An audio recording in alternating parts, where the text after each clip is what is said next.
Today I will have a look at a flat earther that compares real g-forces versus fake g-forces.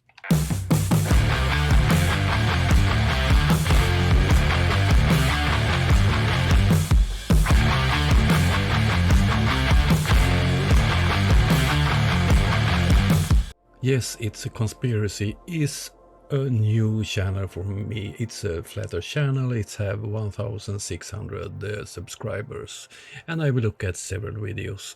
The first one is called Real ISS Astronauts Faking Rocket Launch, comparing real G-forces versus fake G-forces.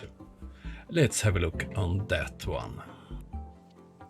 All right, so this should be fun. We're gonna pick apart NASA a little bit, and let's look at reality versus a staged nonsense,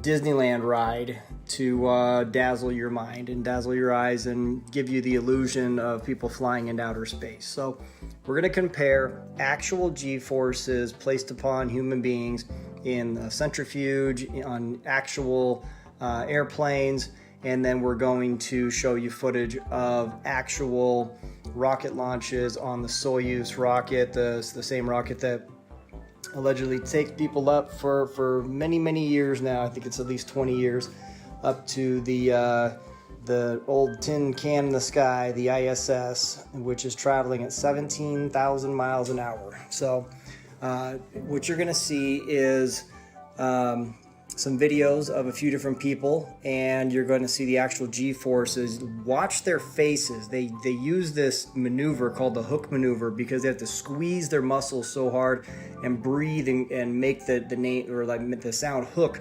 to grit your teeth to force the blood up into your brain. Otherwise you pass out. And you'll see in some of these videos, people do in fact pass out all the time.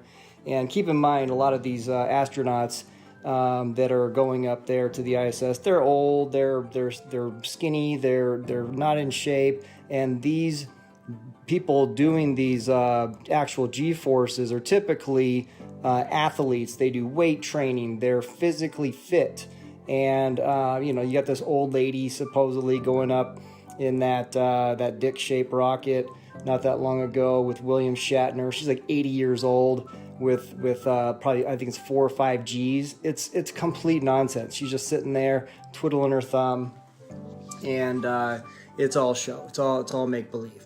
So if we look at the text he had on his video from some kind of article, it says that in the Soyuz you peak in about 4.5 G. This chart is from the launch of Apollo 11. To the left you will see the G-forces, and in the bottom you see time. So you can see the max G-forces was under 4, and this was on a very short period. And the curve on Soyuz is quite similar, but the G-force, the maximum G-force, slightly higher at 4.5 Gs. If we compare this to something that ordinary people can experience. This video is from Gröna Lund in Sweden amusement park, and it's the roller coaster Monster.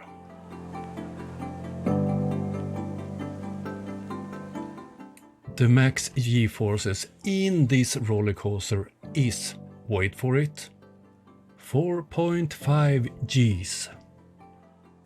4.5 Gs in roller coaster, then it must be quite heavy regulated who are allowed to join the ride. Let's see. You have to be at least 140 centimeters long.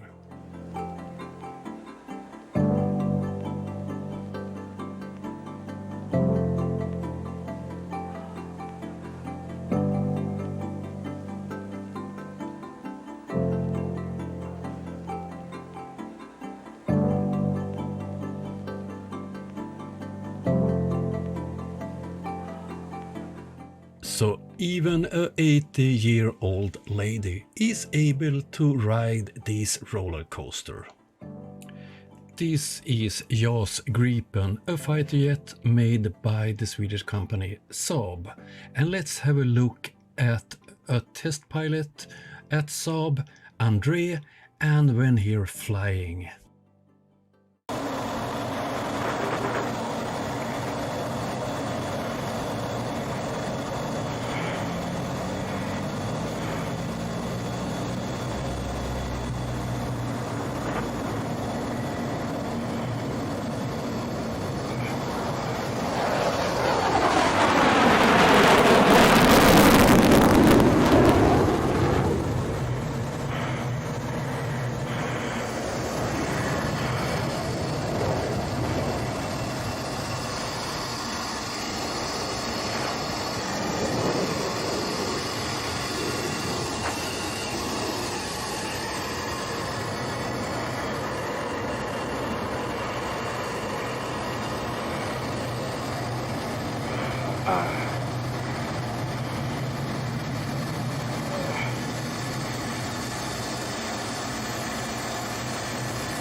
In the end of this video, he did go from negative 1G directly to positive 9Gs.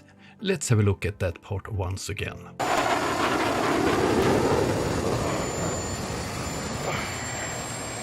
How can he cope with so high G-forces? First of all, yes, he's well trained and he has equipment to cope with the high G-forces, and he have the breathing technique to cope with it. But if you listen to this fool, he claims that 4.5G is silly much G-forces and a not well-trained person wouldn't cope with it. You are exposed to G-forces a very short period of time when you are launched in a spacecraft, and it don't need to be well-trained people to cope with it. Look at the roller coaster example, the same G-forces, and they cope with it. People don't pass away and so on if they go on this roller coaster. Let's look at one more video from the same fool. Let's roll. The submarine proof is the easiest one to possibly explain to somebody. A submarine is basically a giant bubble underwater. They have these ballasts and they will move air and water around under this long tube in order to stay perfectly horizontal with the water's surface that's above in order to stay underwater and not go any deeper. So as the submarine travels under the water surface over a 30-mile distance, the Earth must curve a 415-foot curvature drop in that distance, and it doesn't, because these submarines can travel for hundreds of miles in a perfect trajectory without breaching and without going any deeper, 10 feet under the water, and that's a fact. Oh dear, is he really this stupid? He don't understand the basics about buoyancy. Oh. The submarine is balanced to the buoyancy, and that way it will stay on the same level under the surface. It don't follow the bottom of the sea. Oh dear. His statement is typical flat earth statements. They don't bother looking things up. if you're going to debunk something, first learn how it's supposed to work and start there. Oh dear. I was planning to make a debunk of one more video, but this was so damn stupid, so I will save those videos for another debunk video.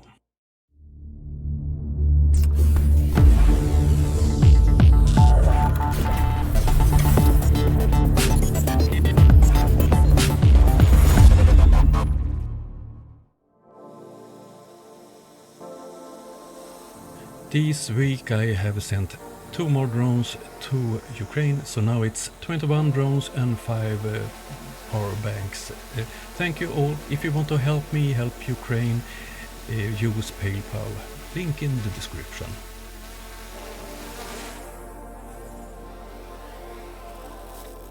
I hope you liked this video. If you did, hit like, subscribe, become a member, or come back next time I'm showing a video. Hope you will have a lovely weekend.